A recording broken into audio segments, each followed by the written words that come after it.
The Word of God is alive and powerful, sharper than any two-edged sword, piercing even to the dividing asunder of the soul and the spirit and of the joints and the marrow, and is a critic of the thoughts and intents of the heart.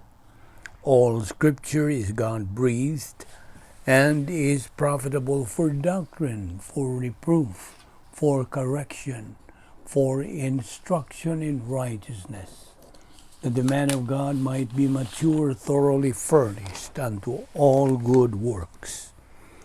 The entrance of thy word giveth light, it giveth understanding to the simple. Welcome everyone, especially our subscribers, to the Balbido Evangelistic Ministry. Today we are going to continue our study on the doctrine entitled The Christian Way of Life. Now, for you believer, it's presumed you are now ready to take in Bible doctrine. And for you unbeliever, it is faith alone in Christ alone. Okay. Will you open your Bible again to Colossians chapter 3, 1 to 3. Well, these 3 verses discuss about put on the new self. Okay? That is a mandate from our Lord that we have to put on the new self. We are now born again. And in verses 18 to 25 in the same book, Colossians, it talks about family relations as Christians. Now, we have said in our past lesson that success in marriage as Christians only depends on the strong and successful spiritual life of both husband and wife. The spiritual life. You remember the triangle of marriage? Physical attraction, soul rapport, and spiritual life. In Galatians chapter 5 verse 14, it talks about royal family honor code. Now, Galatians 5:14 says, you shall love your neighbor as yourself. That is virtue love. And by the way, before you got married, you went through 3 stages. Attraction, which is the blind stage of romance. Number 2 is compatibility. That's the enlightened stage of romance. So, you have to use the problem-solving devices, particularly on stage using the 10 problem-solving devices. And number 3 is rapport, harmonious stage of romance, the status quo of sympathy and empathy. Now, what do you mean by rapport? Well, rapport means union, called soulmates. Well, this is being discussed there in Colossians 3, 18 to 19, and Ephesians 5.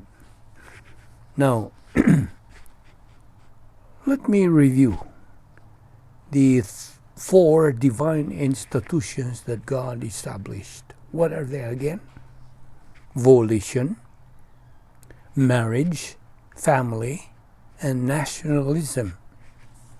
God instituted these 4 institutions for mankind's preservation. We are talking here about believers who have virtue morality. Because for unbelievers, they only have human morality. That is the difference between believers and unbelievers. Now, for believers, well, I just discussed about these 3 stages in romance: physical attraction, compatibility, and soul rapport.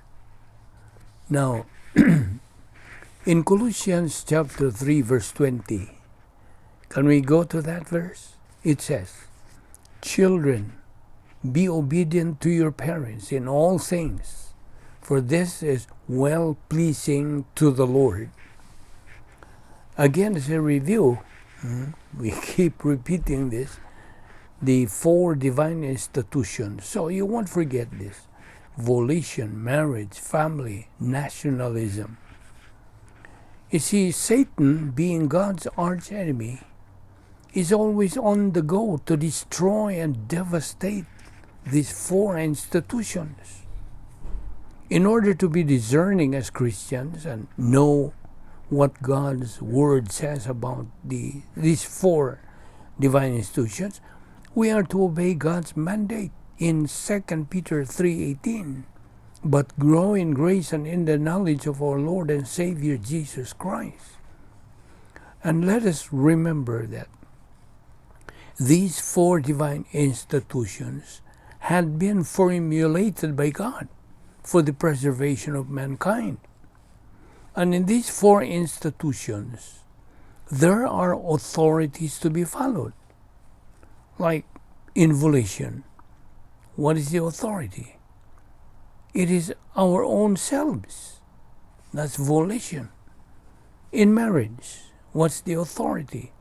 It is the husband. In the family, the authority is the father.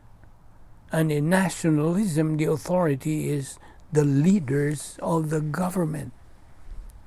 Colossians 3:20 again, children, be obedient to your parents in all things, for this is well-pleasing to the Lord. And get this, genuine humility is developed in a child by first developing enforced humility in the family. Principle, the way up is the way down. Let us also remember the principle, spare the rod, spoil the child.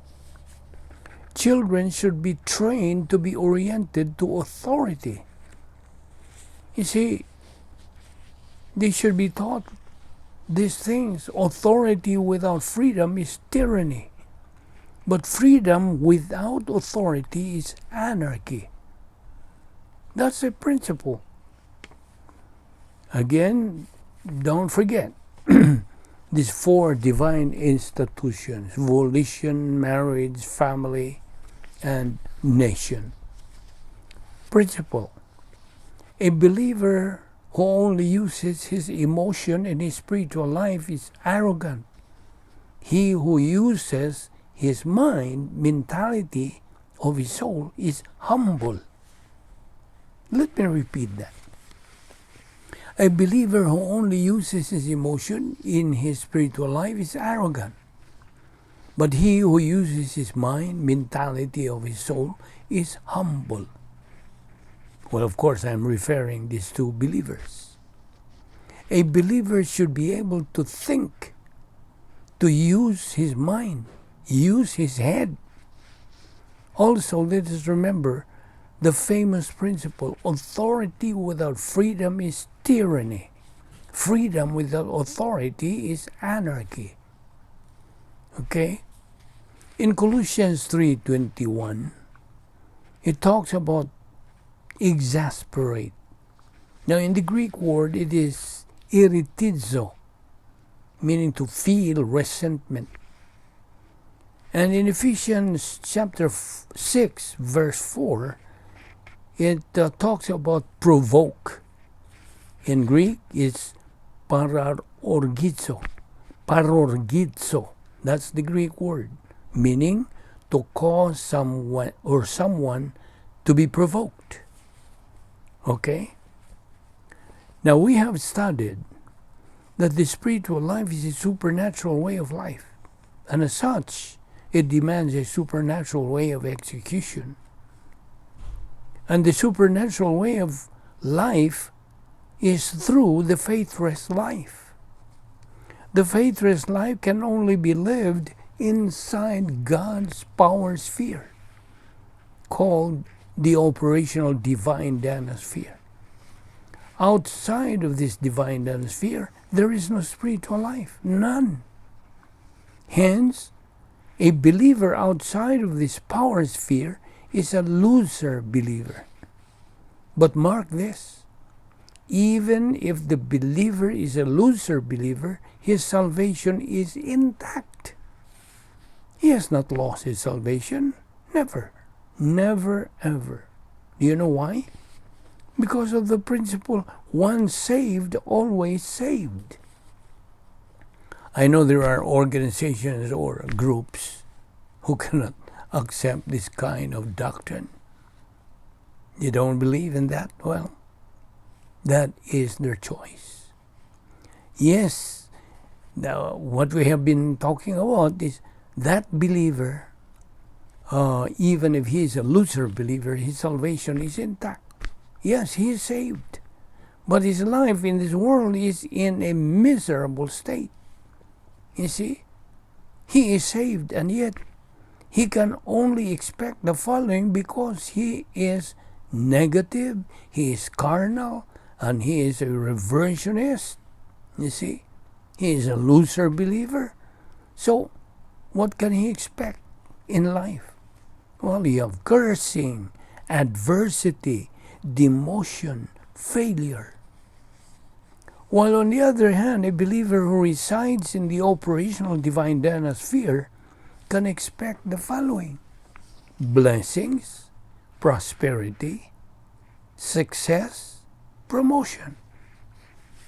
Remember, we are still in Colossians 3, especially in verse 18, which says, "Wives, be subject to your husbands, as is fitting in the Lord." In verse 19, "Husbands, love your wives, and do not be embittered against them." In 1 Corinthians 11:3, it says, "But I want you to understand that Christ is the head of every man, and the man is the head of a woman, and God is the head of Christ." Again, don't forget the 3 stages in the relationship between a man and a woman. Right man, right woman, Number 1, attraction. That's the dangerous stage when it comes to marriage. This is the blind stage. Number 2 is compatibility. That is the enlightened stage. And number 3 is rapport. Harmonious stage in a man-woman relationship. Now, we will continue this study next week. Oh no, not next week. Tomorrow we will continue, so we invite you to stick around to this ministry of the Vic Balbido Evangelistic Ministry. We pray. Now, Father, we thank you for this opportunity of studying your word so briefly, and we pray that you will bring us here tomorrow so we can continue in our spiritual momentum. Thank you for our Bible study through this ministry. In Christ's name we pray. Amen.